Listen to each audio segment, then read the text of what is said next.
Como acontece na sua cabeça, na cabeça do seu filho? A gente entende que a gente está viciado ou não? Essa é a pergunta que a gente está fazendo na campanha O Feed Pode Esperar, que é uma campanha que a Crescer está lançando e quer que a gente reflita sobre o quanto, na verdade, a gente, os pais, nós estamos nas telas e não necessariamente só os nossos filhos.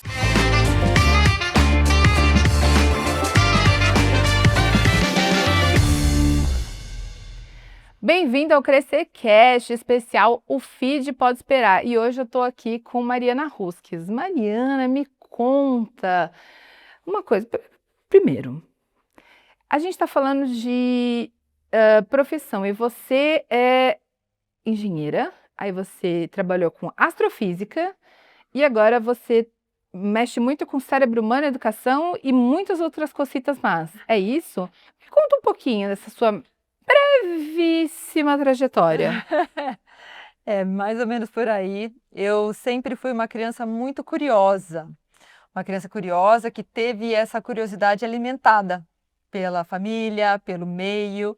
Bom. E dentro disso eu gosto muito de entender a natureza e entender as relações humanas, né? Então eu era aquela criança bem nerd, como era chamada na época. Sim, sim. Eu gostava de estudar, gosto muito de estudar até hoje e fui me permitindo experimentar as áreas diferentes dentro das ciências naturais, né? Então, comecei muito interessada, eu gostava muito de física. Meu pai é médico, mas ele adora física também, então a gente conversava, Física destrinchava o mesmo? céu, a natureza das coisas, as leis e então Gente, que maravilhoso isso. isso me levou para a engenharia, daí eu quis voltar para as ciências mais naturais, fiz um mestrado na parte de astrofísica. Depois eu saí, trabalhei um tempo embarcada com petróleo, lá no Golfo do México, foram 5 anos na parte de perfuração. Petróleo. É muito interessante, as pessoas entendem pouco do que é você perfurar um poço de petróleo, né? A gente tem essa sensação que você baixa o canudinho, puxa, gente, é uma tecnologia comparável à exploração espacial. É incrível tudo o que acontece para você encontrar petróleo tão profundo como a gente precisa fazer hoje em dia, né? Sim. Petróleo fácil já acabou faz tempo. E daí eu voltei para o Brasil na época do pré-sal, conheci meu marido, vim para São Paulo e foi aí que eu me afastei dessa área, porque aqui em São Paulo não tem tanta atividade. Não tem tanto Golfo do México, petróleo e tudo mais, Exato, Macaé, Rio plataforma. de Janeiro, Uhum. etc. E eu comecei a me reaproximar dessa parte da ciência agora nesse nosso universo interno e tão incrível que é o cérebro humano. Então, foi através do estudo do cérebro, da minha especialização em neuro, em pedagogia, que eu encontrei Montessori, desenvolvimento infantil e toda essa parte de desenvolvimento e comportamento humano que é apaixonante. E você é mãe de gêmeos, porque, né, a gente está na Crescer, então a gente precisa dar as credenciais dela para poder mostrar para você o quanto de conteúdo maravilhoso está vindo por aí. E como é que veio a sua gestação, gravidez e esse entendimento de maternidade e conhecimento do cérebro? Olha, talvez por vir de uma família muito gostosa, de um clima familiar muito coeso, eu sempre soube que eu queria ter filhos. Eu sempre soube, eu queria ter um monte, na verdade. Mas qual, né? Uma fileirinha. Uma fileirinha. E daí, quando eu conheci meu marido, que calhou aí de ser esse momento que eu voltei para São Paulo, então a gente se casou e a gente decidiu que a gente queria os meninos. Eh, Junto com essa parte, você junta a questão da maternidade com o comportamento da criança, com a neurociência, e daí a coisa vai ganhando uma sinergia muito grande, Sim. né? Foi aí que eu comecei a me preocupar muito com a educação, e a educação na primeira infância, que é muito pouco valorizada, eu acredito. Eu acho que na nossa sociedade ainda tem um pouco da percepção que a criança pequena está ali para passar o tempo, para brincar, mas num sentido muito de recreação, muito superficial. E a complexidade do cérebro da criança muito pequena é imensa. E o impacto do que as experiências no começo da vida têm para a vida inteira são muito pouco conhecidos. pelas pessoas.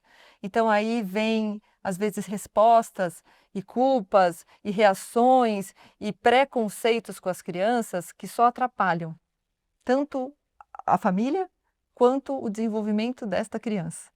Então eu vi, por exemplo, minha mãe é pediatra, eu cresci com ela trabalhando muito na frente de aleitamento materno e como trazer informação muda a vida das pessoas. E a primeira infância precisa muito de informação. Exato. E a gente está aqui para isso, tá? Mas assim, e agora vamos direto ao ponto de cérebro e telas. A gente tá viciado nesse negócio, né? De tipo, nossa, eu tô aqui rolando meu feed, vendo as coisas e o que que eu tô fazendo aqui mesmo? Então eu quero que você explique pra gente, assim, de um jeito que os leigos possam entender, o que que acontece quando a gente fica olhando e fica vidrado nas telas de um celular. Os adultos, né? Nesse sentido, que a gente tá puxando a orelha dos adultos agora no feed Pode Esperar. Então, explica pra gente. Maravilha. Primeiro a gente precisa entender um pouquinho da neuroquímica do cérebro, que é justamente o que guia o nosso comportamento, os nossos impulsos, as nossas vontades, versus a nossa capacidade de nos controlar, né? E de decidir racionalmente o que a gente quer fazer, o que é saudável para nós, esse tipo de coisa. A dopamina tem sido muito falada, muito famosa. É o hormônio do prazer, XYZ. O que que ela é? Vamos tentar entender exatamente o que que é essa famosa dopamina. Ela é um neurotransmissor e ela não trabalha necessariamente com prazer, com esse sentimento gostoso. O que ela trabalha é a antecipação deste prazer, desta satisfação. Por quê? Porque ela é uma maneira fisiológica que a evolução humana encontrou para fazer a gente se esforçar. Tá? O que que eu quero dizer com isso? Para a gente aprender, para a gente conquistar alguma coisa, para a gente chegar numa meta, num objetivo, dá trabalho. Se dá. A gente vai, a gente tem que superar obstáculos e a gente tem que aprender coisas e a gente não consegue. E a gente se frustra e a gente volta nesse caminho, a gente tenta de outro jeito. É uma batalha. Aprender é uma batalha, conquistar coisas é uma batalha. Nada cai do céu. E o cérebro entende isso. Então, o que que ele faz? Ele coloca como um presente no final do processo. Este presente é a dopamina, que é o quê? Liberada quando a gente consegue. Então, Tainá, quando você está lá camelando naquele negócio, coisa chata, eu odeio fazer isso. Ai, mas eu não consigo. Ai, vou ter que tentar de novo. E você consegue. Ai, que delícia que é. Né? A conclusão, o aprendizado, aquela vitória que a gente consegue depois de uma jornada difícil, tortuosa. Quase depois da Odisseia. Você ficou lá trocentos anos fazendo a coisa e tu conseguiu.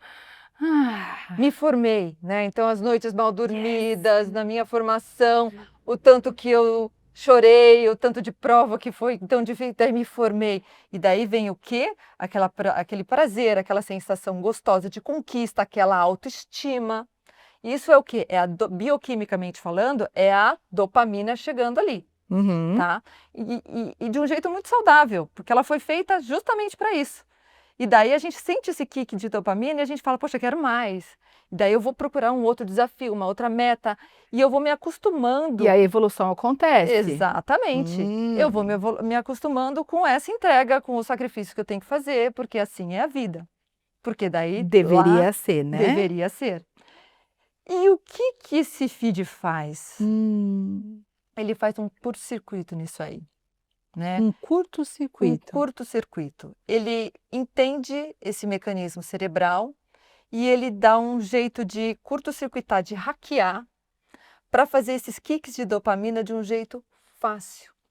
Você sente esse gostoso, você sente esse envolvimento passando o feed, tendo essas pequenas descargas de coisas interessantes que acontecem, né? Aquele videozinho engraçado, aquela coisa que você não sei o que, aquela dancinha. O cachorrinho, tudo é gostosinho de ver, a novidade vai te engajando e o cérebro vai soltando aquela dopaminazinha e tal. Mas você não precisou se esforçar por aquilo. Você não precisou aprender, então aquilo começa a fazer o quê? É um jeito mais fácil de ter o prazer da dopamina. Sem uma jornada do herói. Sem uma jornada do herói. E o cérebro vai fazer o quê? Eu vou fazer o que é mais fácil, eu vou fazer o que é mais prático, eu vou fazer o que é Eu vou rápido. evoluir desse jeito, né? Para quê, né? Se eu sou um ser humano que Jesus, tem uma tô carga limitada de recursos, pasma. de energia e muitas demandas, eu não vou, nossa, vou inventar uma nova pós-graduação para uma. Não, eu vou no feed, eu vou rapidinho aqui. Eu tô com alguma coisa me estressando, me chateando, ao invés de ter que regular essa emoção, eu vou no feed, já uma dopamina rápida aqui. E é muito fácil você começar a escolher esse caminho mais vezes. Então, é isso que acontece no nosso cérebro. Toda vez que eu quero um prazerzinho, um gostosinho, e até aí tudo bem, o problema é que a gente começa a gostar demais. E a gente começa a deixar de lado outros caminhos, outras demandas e outras competências para ficar aqui. Né? É que nem a comida industrializada altamente palatável. Para que eu vou comer tomate e alface? Eu vou comer a E meu pizza. salgadinho, minha pizza, meu refrigerante. Uá. Exato. Ele vai pegar recursos e processos cerebrais mais antigos, né? Não tão racionais, não tão conscientes, Aham. e ele vai trabalhar ali. Eu tô aqui, agora me deu uma tela azul, só um minuto. Ou seja, nosso cérebro está sendo hackeado, tendo Tá. mini curtos-circuitos todas as vezes que a gente abre um feed, não necessariamente um celular. Os vídeos curtos, essas coisas que mantêm a gente engajado ali, o YouTube, o videozinho, memes, a vida dos outros na rede social. Exato, se você ficar Fofoca. futricando na vida do outro, vendo, se comparando também, porque a gente faz muito isso, principalmente mãe, né? Fica vendo o que as outras mães estão fazendo. Mas agora saindo um pouco, eu tava querendo me ver um outro insight aqui. A gente fica fazendo um trabalhinho extra aqui. Ai, nossa, espera aí que alguém, meu chefe me chamou. Ou, ai, nossa, preciso terminar esse negócio aqui. Isso também se aplica a essa dopamina assim? Ou é só extremamente redes sociais, essas coisas? Olha, depende da sua intenção naquele momento, tá? Então, se você realmente precisa trabalhar, se é algo que você precisa entregar, tudo bem, né? É trabalho. E nesse ponto a gente vive um mundo um pouquinho cinzento. Por quê? Porque a gente tem que estar conectado hoje em dia. Faz parte do nosso trabalho. A gente não pode, né? Não é que nem, sei lá, uma pessoa viciada em álcool que simplesmente tira aquilo da sua vida. Uhum. Então, é aquela coisa, será que é, será que não é? Porque às vezes não é, você não precisava resolver isso agora. Às vezes você quer saber o que está acontecendo, às vezes você quer agilizar logo. Dava para deixar para amanhã? Dava. Mas você quer aquela sensação de resolvi, resolvi, resolvi, resolvi. E E tudo é- daí, e parece que tudo é sobre performance hoje, né? Ai, performou muito bem, fez muito bem, isso aqui, tarará. E você com o seu celular, como é a sua relação com o seu celular? olha, eu sou de carne e osso igual todo mundo. Tem todo esse conhecimento, mas tá lá. Com certeza. Então, você entender o que está acontecendo te dá uma perspectiva e uma chance de você conscientemente começar a se regular, né? Então, você não tem que se sentir culpado, você não tem que se sentir mal e você também não tem que dizer: "Ai, nunca mais esse celular, coisa horrorosa, etc." Mas você precisa trazer para o seu dia a dia a consciência do que está acontecendo, para que você não vire refém daquilo. Você precisa controlar o seu comportamento, você não pode ser controlado pelo celular. Eu também acho gostoso, como todo mundo, às vezes sentar lá, né, depois de um dia, antes de dormir, rola o feed, um monte de meme engraçado, Copa do Mundo, faz piada com fulano, com Beltrano, o Uhum. Haaland que não sai do Não feed, é? O meu só tem golden, o meu feed é só o cachorro. cachorrinho, o Nossa! gatinho, muito engraçado. Até quando a gente vira mãe, isso acontece muito, porque você vê BOs do seu dia a dia E acontecendo você com dá todo risada. mundo. Exato. Então a gente se sente conectado, a gente se sente participando. Tem upsides, de verdade. Sim. Eu acho que o celular é uma tremenda fonte de informação. Quando usado de Ajuda a forma gente em boa, muitas coisas, né? meu Deus, quanta coisa a gente aprende. A gente tem o conhecimento imenso na palma da sua mão. É saber usar. Mas tem essas armadilhas aqui. Só que uma vez que a gente tem essa consciência, a gente precisa assumir essa responsabilidade de como é que eu uso para preservar a mim mesma, a minha saúde mental, a minha produtividade, a minha conexão com o mundo real, e ainda mais quando eu sou mãe, que aí eu estou modelando para os meus filhos também.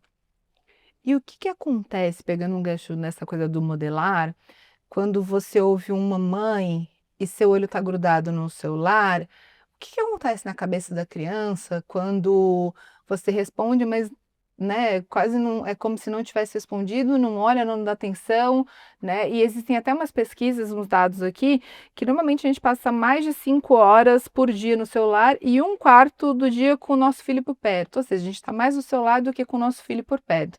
Como é que fica a cabeça da criança, o cérebro da criança, quando ela tem essa resposta meio malemar por É, conta de uma tela? quase como se a criança estivesse atrapalhando o seu scrolling ali, Exato. né?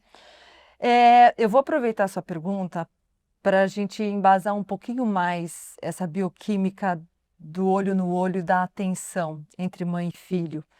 E eu acho que isso vai ser interessante até para a gente navegar em todo esse universo Uhum. enorme que acontece. Saiu recentemente, inclusive, não foi tão recentemente assim, um estudo dentro de neurociência mostrando o impacto que está tendo nos bebês.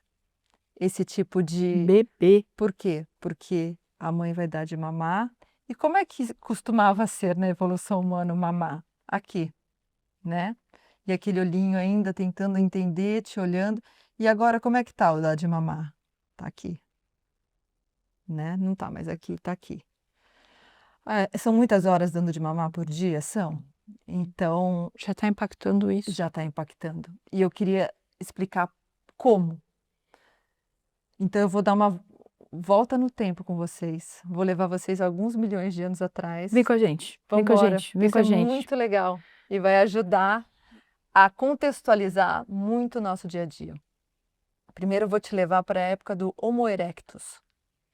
O Homo erectus foi o primeiro ser humano, né, dentro da nossa cadeia evolutiva, que andou de pé. Antes a gente estava ali mais na base da árvore de Uhum. evolução, ainda andando em 4 apoios. E o que que acontece? O que que aconteceu com o ser humano quando a gente ficou de pé? O nosso quadril encolheu. Então, para a biomecânica de um ser bípede, eu preciso ter um quadril mais estreito, porque senão eu não consigo Não tem agilidade, eu não consigo equilíbrio, eu não consigo movimento, eu não consigo subir numa árvore, tem várias limitações.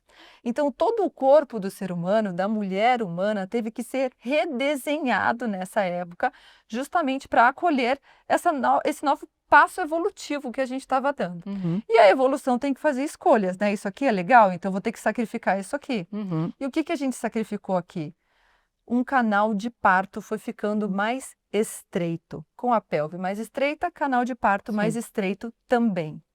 Então aí a gente já começa a ver que tinha algo acontecendo, né? Seguem-se mais muitos anos, aproveitando que agora temos membros superiores livres, mãos se desenvolvendo, polegar Dedão. opositor, fogo, N coisas, ferramentas. O ser humano passa novamente por uma nova grande transformação chamada revolução cognitiva. Nós chegamos aí nos Homo sapiens.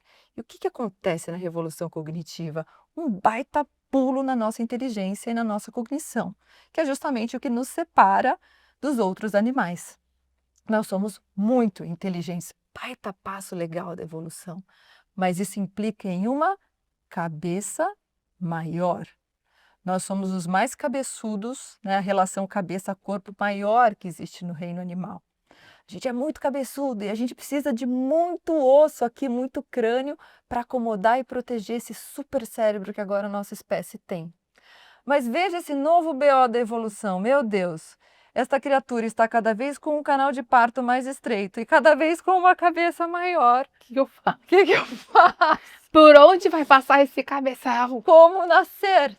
E não é à toa que o parto é um grande evento médico muito complexo para a espécie humana. Muitas mulheres já morreram, né? Sim. Até quando a gente vê filme de época, a gente vê que a hora do parto era não é Pessoa que morrendo. simples.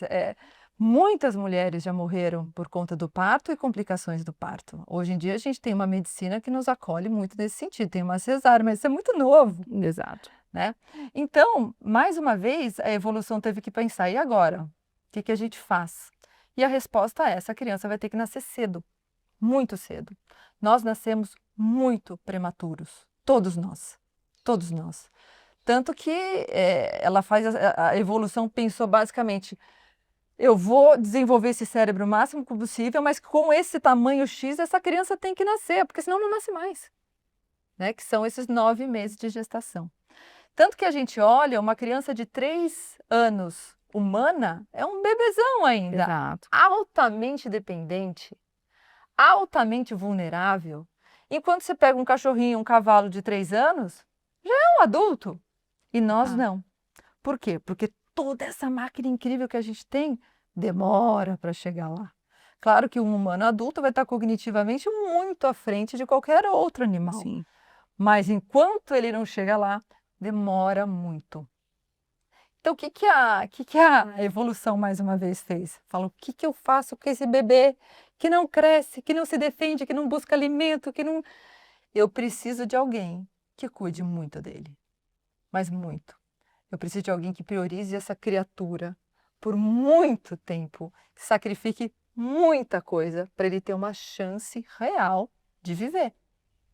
Aí entra a mãe e o pai. E a famosa ocitocina, o hormônio do amor, né? O neurotransmissor do amor. A ocitocina, ela veio para transformar nós mães nessa máquina altruísta de amor aos nossos filhos. Porque senão eles não teriam chance, Tainá. Nenhuma. Não. O bebê humano é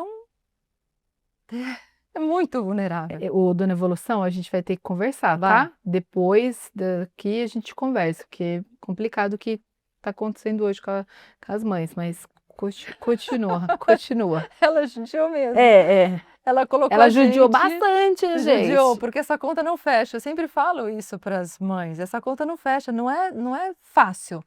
Infinitas noites sem dormir, muitos sacrifícios biológicos, emocionais, mentais. É um ordeal, é um sacrifício. Uhum. Então a natureza teve que jogar pesado mesmo. Ela pegou essa ocitocina e falou: nossa, fez o bebê bonitinho, fez a mãe apaixonada, o instinto materno. A gente sacrifica qualquer coisa por eles, né? Uhum. A mãe sabe disso e o bebê também sabe. Então o bebê, ele veio com algumas ferramentas para te manter ali nesse loop de amor. Eu estou usando o amor para simplificar um processo, Um monte de porque coisa no ali. final é isso mesmo, né, que a Uhum. gente chama de amor. Ele te ama profundamente e ele precisa que você ame ele também. Porque não de forma consciente, mas ele sabe que sem você acabou. Né? Então, ele vai te ler o tempo todo. Quando a gente diz que o bebê é o para-raio, ele sente o que a mãe está sentindo, se a mãe não está bem, ele sente. Uhum. Não é blá, blá, blá, fofinho. É neuroquímica pura. Ele sente mesmo, porque ele veio equipado com recursos que nós adultos não temos mais, para ler o seu cheiro, para ler as suas microexpressões, para ler o seu olhar e para sincronizar as descargas de neurotransmissor no seu cérebro e no dele. Então, quando a criança pequena, o bebê, te olha nos olhos e ele dá um sorrisinho, e você dá um sorrisinho também, tá, gente, não é só por fora. É uma enxurrada de ocitocina, de dopamina, de serotonina, no seu e no dele, criando o quê? Conexão, vínculo para a vida. Uau! É isso que está acontecendo nesses pequenos momentos que ele olha e você está olhando para ele, que ele sorri e você sorri de volta, que ele te olha e você olha para ele com amor. Ele está te lendo, ele está vendo, essa mulher está aqui para mim, essa pessoa está me protegendo, ela me ama como eu amo ela, a gente está junto, o mundo é seguro, o mundo me acolheu, eu posso relaxar. Então, o que que acontece se você não está olhando de volta? E assim, eu tenho a little bit conhecimento de neurociência. Isso é muito mais imagético, o olho mesmo, ou a gente tem outros sentidos, tipo audição e tal, mas quantos por cento do olhar a gente pode colocar nessa conta? Em determinados momentos, eu posso colocar 75, 80% do olhar. Então, por isso Do que olhar. eu não olhar para o meu filho e só responder um uhum, não é nada. Não, é o mesmo que ele está falando com a parede. Vocês estão entendendo onde está o buraco? De você estar olhando para o seu celular e respondendo e não vendo teu filho? Mas vamos continuar aqui na nossa Exatamente, pauta. exatamente. E até perdi aqui, porque fiquei muito consternada com essa informação maravilhosa do horário, dessa evolução aí que a gente fez essa jornada maravilhosa. E você falou do o que muda, e tem alguma idade mais crítica? Porque você falou, por exemplo, 3 anos, a gente está ali com uma criança que ela ainda não entendeu, né? Por exemplo, o Francisco, meu filho, ele tem 3 anos, vai fazer 4. Se acontecer isso quando ele for adolescente, por exemplo, quando ele tiver 13, 14 anos, isso vai ser diferente? Como é que é essa relação? Vai. É crítico em qualquer momento, tá? É crítico em qualquer Em momento. qualquer Mariana Russo que momento. está falando. É crítico, inclusive, entre adultos, tá? Tá, né? Imagina, você vai falar com alguém e a pessoa Aham, tá lá. Aham, uhum, aham. claro. O que que ela tá te comunicando? Ela tá dizendo, cara, não tô interessada. Vai embora. É uma falta de respeito, né? Absurdo, Eu acho. absurdo. Que a gente cuida para não fazer no nosso trabalho, a gente cuida para não fazer com nossos amigos, mas a gente acaba fazendo em casa, porque a criança vai estar lá. Isso aqui é louco, a gente cuida para não fazer com os nossos amigos, para a gente não sair mal falado, a gente cuida para um trabalho para não ser despedido, mas para o nosso filho, tudo bem? Pois é. Agora, você, dentro disso, dentro do que, de fato, qualquer idade, inclusive na idade adulta, ainda assim, quanto mais cedo esse tipo de evento acontece, tem outras implicações também bastante significativas. Então, por exemplo, como a gente conversou, o bebê mamando, ele está ali chegando nesse mundo, um cérebro absolutamente plástico e sensível, né? Quanto mais jovem, mais plástico o cérebro, mais sensível ele Mais é. neuroplasticidade ele tem, né? Exatamente, a famosa neuroplasticidade, como é que o mundo reage a mim, como é que o mundo me acolhe. Além disso, existem outras funções cognitivas que estão no meio disso daí, né? Então, entre elas, o desenvolvimento da linguagem. Como é que o bebê aprende a falar? É falando com você, é você olhando no olho dele, engajando e falando e olhando a sua boca e vendo o que acontece quando ele fala, daí opa, aí eu quero falar Legal. mais, uma dopamina legal aqui. Uma coisa que as pessoas não sabem, se você for no Google e digitar períodos sensíveis da primeiríssima infância, que seria até os 3 anos, você vai encontrar várias linhas bacanas lá de funções cognitivas que estão se desenvolvendo logo nesse comecinho da vida, nesse comecinho. Entre elas, controle emocional. A gente acha que a gente desenvolve o controle emocional lá com 40 anos, né? Que a gente já apanhou tanto, que agora eu estou. A circuitaria pesada, o design das áreas cerebrais que cuidam dessa função tão importante, eles se estabelecem com 2 anos. Com 2 anos. Claro que a plasticidade continua a vida inteira. Claro que eu vou aprendendo a vida inteira. Mas é com 2 anos que o cérebro tem no cronograma dele estabelecer isso com base em quê? Na nossa relação. Como é que o mundo me acolhe? Como é que o mundo me atende? Quando eu chamo a mamãe, como é que ela responde? Assim ou assim? Quando eu estou frustrado, o que me dão para fazer? Exercício da minha paciência e autorregulação ou uma tela para você ver esse desenho e parar de chorar? Então, esse comecinho da vida vai pautar o resto dela. E quando eu podo esses processos nas suas janelas mais sensíveis, eu não tenho como recuperar depois, ou é muito difícil recuperar depois. Nossa, agora eu vou ter que desviar da minha pausa, que agora eu vou abrir uma sessão de terapia aqui, que eu gosto de abrir uma sessão de terapia. Esses dias eu estava falando com a minha terapeuta muito dessa falta de regulação emocional que as pessoas adultas têm, que muito provavelmente nunca foi ensinado a gente falar as emoções que a gente tem, né? E aí você falando dessa informação dos 2 anos, a circuitaria e tudo mais, eu fiquei pensando, quantos adultos, quantos pais provavelmente não necessariamente tinha um pai com uma tela, mas não tinha uma atenção desse pai, dessa mãe, por N motivos, estava trabalhando, que nem minha mãe trabalhou até os 10 anos por conta da maternidade solo, ela precisava trabalhar e não Claro. tinha como, e hoje tem muitas coisas que ainda estou aprendendo a fazer uma regulação emocional por falta muito disso que você falou, e a gente está fazendo isso pior ainda. A gente precisa ter essa consciência. Por quê? Porque as pessoas, elas não sabem o que elas não sabem, né? Então, assim, o que isso quer dizer, esse loop aqui? Como é que é? Se eu não sei o que eu não sei, eu não vou atrás da informação. Então, por exemplo, eu preciso trabalhar alguma questão jurídica aqui na escola. Nossa, eu não entendo nada disso. Ok, eu já vi que eu tenho uma ignorância em algum lugar, vou lá atrás da informação. Agora, quando eu não sei que eu tenho uma questão, eu não vou nem atrás. Exato. E a gente tem esses preconceitos em relação à infância que a gente resolveu colocar Uma caixinha, na fechei. caixinha de que, exato, de que é brincadeira, precisa estar limpo, precisa estar alimentado, precisa estar na cama no horário. E o resto, vão levando. Quando é que a educação passa a ser importante? Ah, na faculdade. Ah, eu quero que ele vá para a faculdade tal. Eu quero que ele seja médico, engenheiro, não sei o Nossa, quê. eu quero que seja o que eu sou. Quando, na verdade, esse bonde na faculdade já vai ter passado. Na faculdade, você já é um ser humano formado, tomando as suas decisões. O senso crítico é seu já, não É é da seu, as seus pais, escolhas né? são suas. Ao menos se tudo der certo, é assim que tem que ser. Já é a tua vida. Exato. Você está se formando agora, pequenininho. Só que como a criança não tem a articulação e a linguagem para ter um papo cabeça contigo, para te contar o que ela está sentindo, para te contar as complexidades do que está acontecendo, a gente desvaloriza, a gente atropela. Não está no nosso nível, então não dou atenção. Então a gente precisa ir atrás do quê?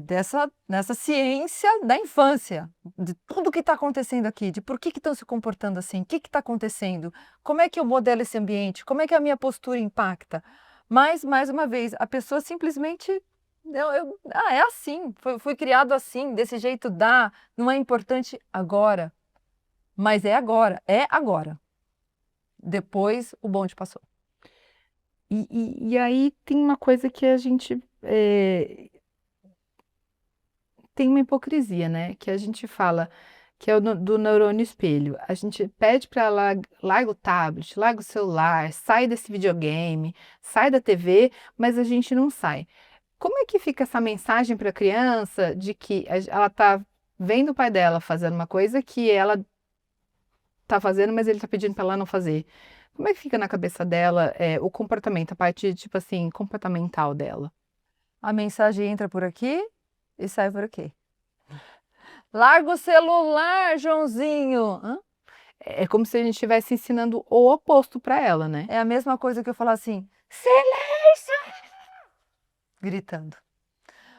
E não é porque a criança não quer, é porque a via de comunicação com o cérebro é o modelo do que ela está experimentando. Ela não está te ouvindo, ela está te vendo, ela está experimentando você. Então, quando eu peço silêncio gritando, a criança não está computando a palavra silêncio, ela está computando o seu grito. comportamento, o grito. E ela está pensando o quê? Poxa, grito é um recurso que eu vou ter aqui na minha manga, porque se ela está usando, é um recurso válido que eu posso usar quando necessário também. Então, tudo que eu faço, de fato, impacta a criança. O que eu faço. Não adianta falar, tá? Mesmo porque a linguagem ainda está se desenvolvendo, gente. Você vai ter papo cabeça lá na frente. É a sua postura, é o seu modelo. Então, por mais inconveniente que às vezes possa ser, a gente precisa fazer uma grande autoanálise nesse momento. Porque eles vão fazer o que nós fazemos. O seu filho vai ser quem você é. Não o que você gostaria que ele fosse, nem o que você gostaria de ser. Então, às vezes, os pais falam, eu adoro beber cerveja. Se eu beber na frente do meu filho, Então, eu adoraria dizer, bebe sua cerveja, mas a neurociência aqui, ela é muito diretiva. Eu estou normalizando esse comportamento. Estou dizendo, não pode mais beber nunca mais, nossa, agora vai virar todo mundo. Gente, não. Equilíbrio. Mas você precisa equilibrar, você precisa ter a consciência do que você está modelando um comportamento e um valor para a criança. Então, talvez, regular o quanto você vai fazer, pensar se na frente dela com frequência é realmente o melhor.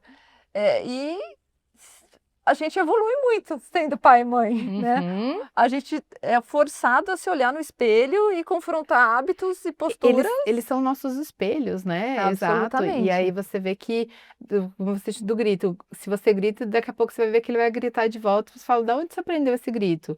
Aí, se você olhar para trás na fitinha, você fala, foi eu que ensinei ele. Exato. Ou ele aprendeu em algum lugar, mas. Ah, não, mas eu posso porque eu sou pai. Você pode até se enganar desse jeito, mas o cérebro tem o script dele. A natureza fez o script dela. Ou E se você evolução. modelar, vai entrar no ferramental dele. É aí que vem a Loucura. famosíssima corregulação. Eu quero ajudar o meu filho, está tendo uma birra. Nossa, o negócio está pegando. Ele está chorando. O que a gente precisa fazer? A gente precisa modelar a autorregulação. Então, se a Tainá começa a ter um piti aqui, com 2 anos, ela quer alguma coisa. Eu quero sorvete, mãe, eu quero 5 sorvete. sorvetes do dia, ou não consegui receber um não, etc. Tainá, assim, agora falando com a Tainá adulta, eu também, quando os meus filhos têm esses momentos, e principalmente quando tinham, engatilha, gente.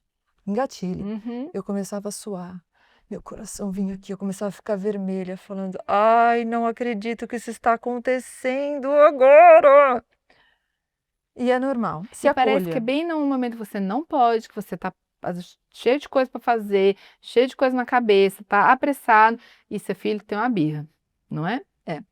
Mas estamos todos juntos nessa, para mim também. Ainda bem. Então, o que acontece aqui? Esse é um momento que você precisa, primeiro, se acolher. A gente fica nervoso mesmo. Não fique chateado por ficar, sabe? Ai, meu Deus, de novo isso. Não é-" Mas não adianta querer apagar fogo com fogo. Uh-uh. É um momento estratégico para a gente ensinar essa criança a se regular também. Como que eu ensino? Mandando ficar quieto? Não! Mostrando o que é regulação. Tainá, eu entendo que você está frustrada. Eu vou esperar você se acalmar para a gente conversar. Parece que não vai acabar nunca? Vai. Mostra para ela, respira.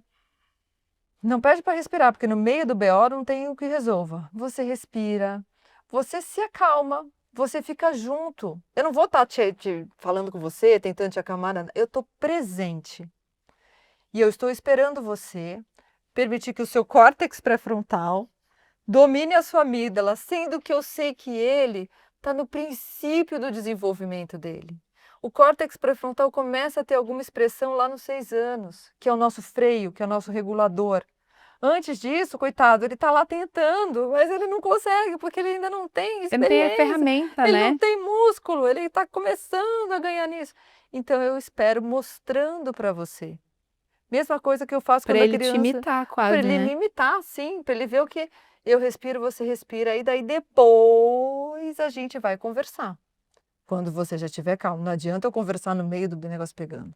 Isso é corregulação, um recurso absolutamente importante, que eu queria muito que os pais tivessem essa palavra em mente, porque é muito poderosa. O meu comportamento regula o seu comportamento.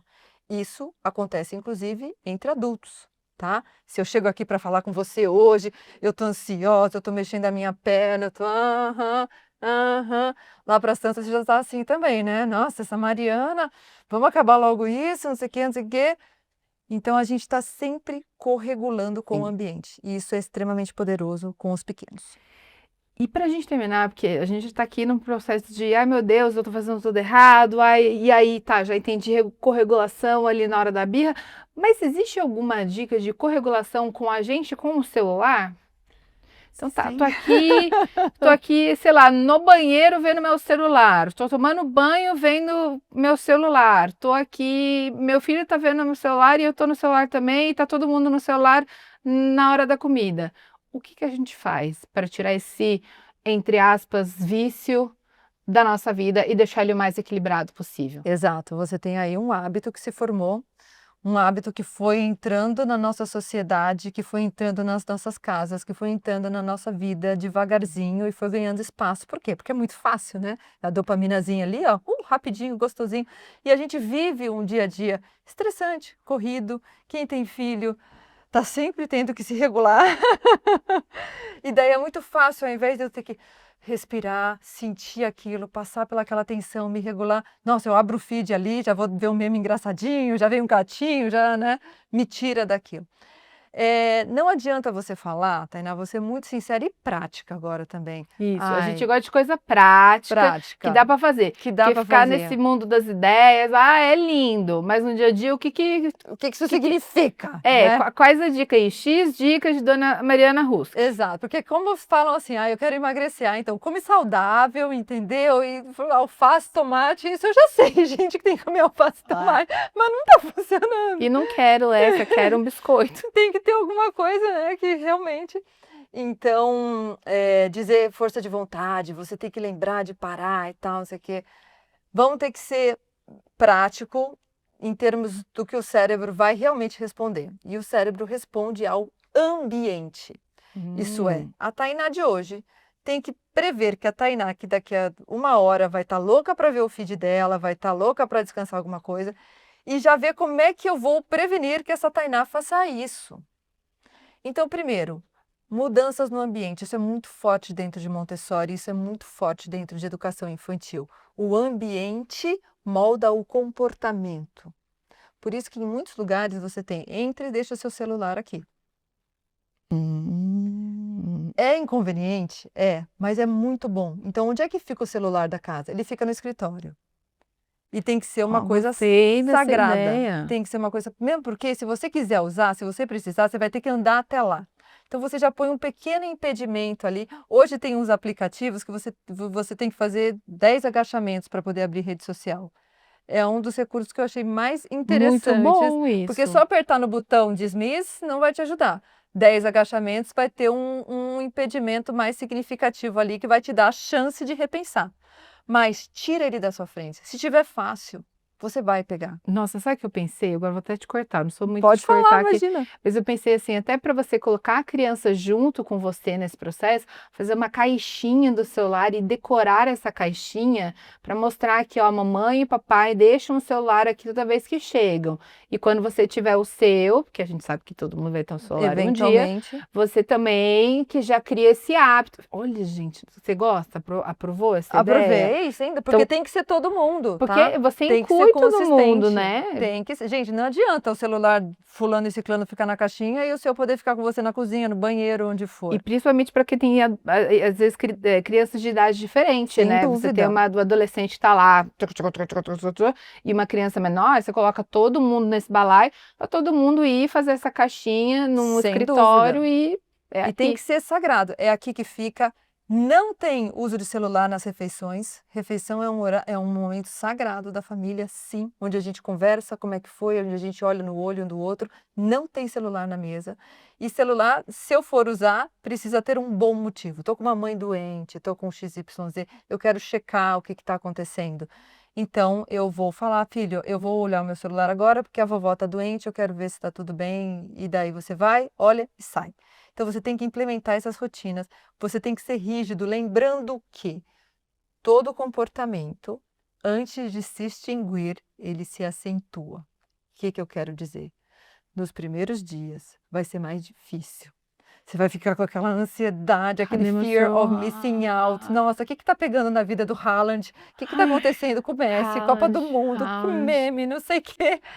E a gente precisa ter um combinado entre nós, que a gente vai segurar isso 2, 3 dias, tá? Ou que vai ter alguma cerimônia aí, como eu disse, que para pegar precisa estar acontecendo XPTO.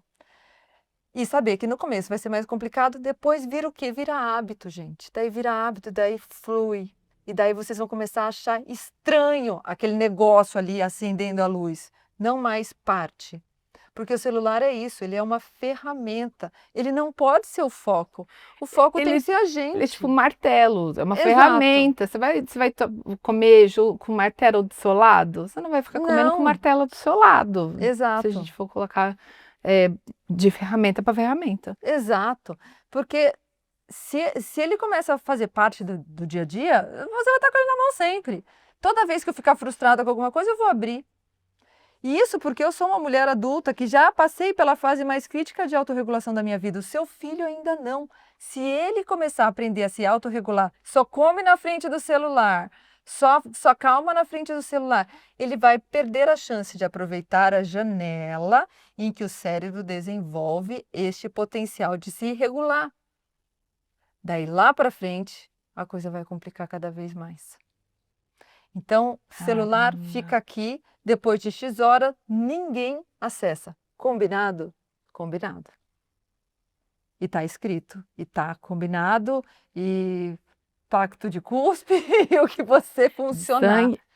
E isso vai ter que receber adequações na casa de cada um, né? Sim. Cada um sabe os pactos que faz, os combinados, As a força dos condições. combinados, mas uma cultura familiar forte passa por relações sólidas, relações que se constroem no dia a dia, no olho, E muita conversa também, na né? conversa, na escuta aberta. O celular não vai deixar isso acontecer. É isso que está em jogo.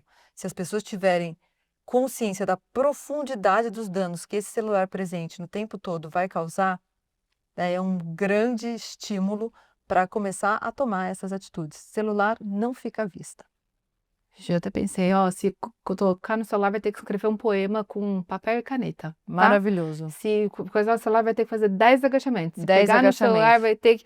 Aí todo mundo tem uma meta, assim, sabe? Tipo assim, não pode, porque senão você vai... Exato. Não pode Não sofrer pode, também. ou pode esse horário, ou pode para resolver tal coisa, mas para ficar ali passando tempo. Como prêmio de uma frustração, não, a gente não pode colocar o controle emocional da nossa vida para essa ferramenta aqui, né? Nem da nossa e principalmente Das não da nossas dos filhos. Por que o problema dos filhos? Porque eles ainda não desenvolveram esses recursos. O cérebro, para aprender a se regular, ele precisa passar por a desregulação, regulação, a desregulação, regulação. Isso é um pouquinho do que a birra faz, né? A criança desregulada, toda vez que a criança consegue regular uma birra sozinha, o cérebro fala, já aprendi um pouquinho aqui. A próxima vai durar um pouco menos. A próxima, um pouco menos, porque ele está aprendendo.